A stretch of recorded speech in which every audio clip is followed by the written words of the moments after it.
ఆలోచించి ఓటు వేయండి.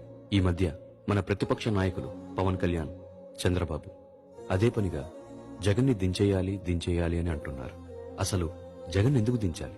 పేద పిల్లల భవిష్యత్తు కోసం నాడు నేడుతూ ప్రభుత్వ బడుల రూపురేఖలు మార్చారు. పేద పిల్లలు భవిష్యత్తులో ఎటువంటి ఇబ్బంది పడకూడదని ప్రభుత్వ బడుల్లో ఇంగ్లీష్ మీడియం తీసుకురావటమే కాకుండా అనేక వసతులు, basic infrastructure, modern toilets, benches, uniforms, shoes ఇలా ఎన్నో అవసరమైన అన్ని వసతులు వాళ్ళకి కల్పిస్తున్నారు.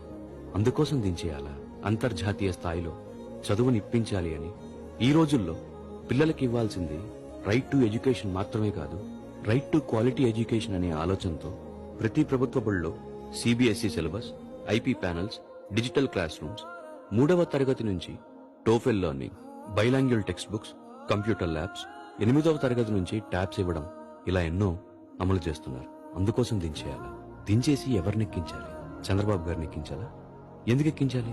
తన 14 ఏళ్ల పాలనలో ఎప్పుడైనా ఒక్క ప్రభుత్వ బడి కోసం ఆయన ఆలోచించారా?